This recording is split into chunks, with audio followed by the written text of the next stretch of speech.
মণ্ডলের ব্যাপারে একটু কথা বলতেই হচ্ছে এবার, কারণ বীরভূমের এই টুলু মণ্ডল তার সম্পত্তি যখন সামনে এসেছিল তখনই এই কথা তদন্তকারী অফিসারদের সূত্র মারফত জানা গিয়েছিল যে এই সম্পত্তির যে পরিমাণ আমরা দেখছি, অর্থাৎ ওই 50 কোটির সম্পত্তি যা মীনার মণ্ডলের বাড়ি থেকে উদ্ধার হয়েছে সেটা শুধুমাত্রই হিমশৈলের চূড়া মাত্র। আর সেটাই আজ একেবারে প্রতিষ্ঠা পেল মুখ্যমন্ত্রী শুভেন্দু অধিকারীর কথায়। টুলু মণ্ডলের অ্যাকাউন্টে 93 কোটি টাকা ফ্রিজ, টুলু মণ্ডলের অ্যাকাউন্টগুলিও ফ্রিজ করা হয়েছে। গত মাসে রেভিনিউ সংগ্রহ করা হয়েছে 83 কোটি টাকা। টুলুর 21টি সম্পত্তির হদিশ মিলেছে, টাকা গোনার মেশিন পাওয়া গিয়েছে 3টি। বীরভূম থেকে প্রতি বছর 15,000 কোটি টাকার রাজস্ব ক্ষতি হয়েছে। এই বিপুল টাকা কোথায় গিয়েছে তা খুঁজে বের করা হবে। 15 বছরে বিপুল টাকার লোকসান হয়েছে রাজ্যে। টুলুর 243টি গাড়ির হদিশ মিলেছে। এর মধ্যে প্রশাসনের মাথা না থাকলে এত বড় দুর্নীতি হতে পারে না। 4 তারিখের পর বিদেশ পালিয়েছে টুলু মণ্ডল, নবান্নে বললেন মুখ্যমন্ত্রী শুভেন্দু অধিকারী।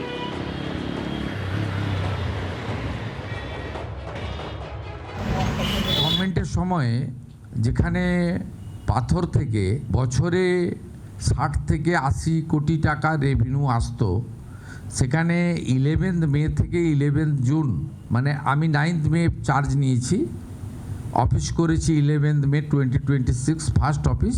এই এক মাসে আমরা 83 crore রুপিস ফ্রম স্টোন ওই একটা জায়গায় একটা জেলা থেকে আমরা পেয়েছি, যেটা এখন 100 crore কাছাকাছি চলে গেছে।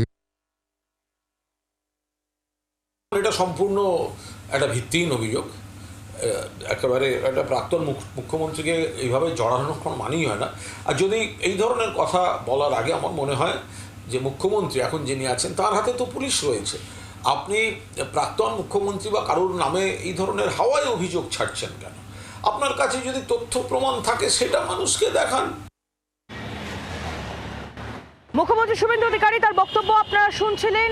আর এই বক্তব্যেই একেবারে স্পষ্ট যে টুলু মণ্ডলরা তাদের যে দুর্নীতির চক্র চালাতো, সেই দুর্নীতির চক্র চালাতে গিয়ে ঠিক কতটা রাজস্ব ক্ষতি রাজ্যের হয়েছে এবং সে পালাবদলের পর কতটা রাজস্ব ঢুকছে বীরভূম থেকে, আর তার আগে কতটা রাজস্ব রাজ্যে ঢুকতো, এই পরিসংখ্যানই বলে দিচ্ছে টুলু মণ্ডলের পকেটে নকল ডিসিআর এর মাধ্যমে কত টাকা গিয়েছে।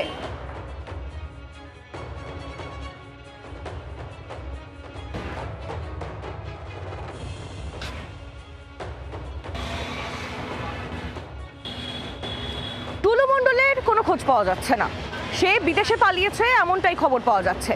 আর অন্যদিকে টুলু মণ্ডলের ভাইয়ের হদিশ এবার পুলিশ শুরু করলো। টুলু মণ্ডলের 2টি বাড়ি ইতিমধ্যেই সিল করে দিয়েছে পুলিশ। আপনারা জানেন গতকাল রাত প্রায় 1টা পর্যন্ত টুলু মণ্ডলের বাড়িতে তল্লাশি অভিযান পুলিশ চালিয়েছে। 2 বাড়িতেই, তার ম্যানেজারের বাড়িতে তল্লাশি অভিযান চালানো হয়েছে, আজও তার ম্যানেজারের বাড়িতে তল্লাশি চলেছে, তার ঘনিষ্ঠ যারা রয়েছে তেমন 2জনের বাড়িতে তল্লাশি অভিযান চলছে। আর এবার টুলু মণ্ডলের ভাইয়ের খোঁজ করতে শুরু করলো পুলিশ। কথা বলবো প্রসেনজিৎ মালাকার, আমাদের প্রতিনিধি একেবারে সরাসরি আমাদের সঙ্গে রয়েছেন। প্রসেনজিৎ, টুলু মণ্ডলের ভাই, তার কি কোনো হদিশ পাওয়া গিয়েছে? সে কোথায়?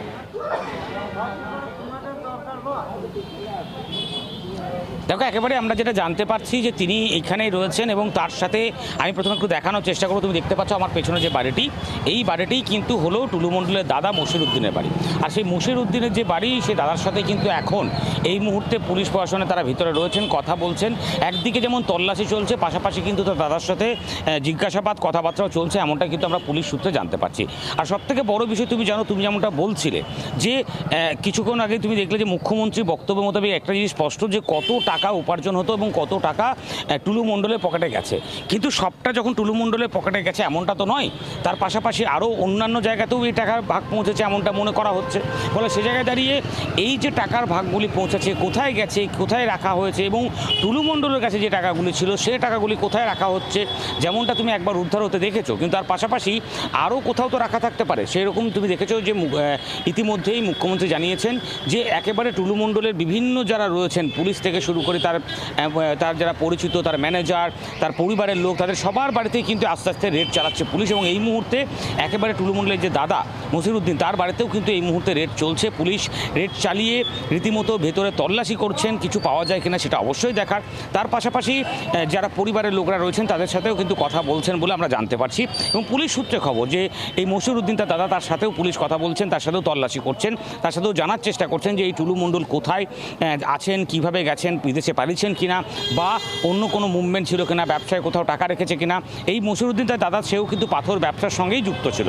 ফলে সেক্ষেত্রে দাঁড়িয়ে পাথর ব্যবসার সঙ্গে যদি যুক্ত থাকে তাহলে তার সাথে তার কোনো ইন্ধন রয়েছে কিনা, তার সাথে কোনো লিঙ্ক রয়েছে কিনা, সেই বিষয়গুলো কিন্তু এই মুহূর্তে পুলিশ খতিয়ে দেখছে। এবং পাশাপাশি তোমাকে আরো একেবারেই প্রসেনজিৎ, বোঝাই যাচ্ছে তুমি নজর রাখো। আপাতত ধন্যবাদ প্রসেনজিৎ মালাকার, আমাদের প্রতিনিধি, আমাদের সঙ্গে সরাসরি ছিলেন বীরভূম থেকে। বাংলার আওয়াজ, বাঙালির আবেগ, জি 24 ঘন্টা।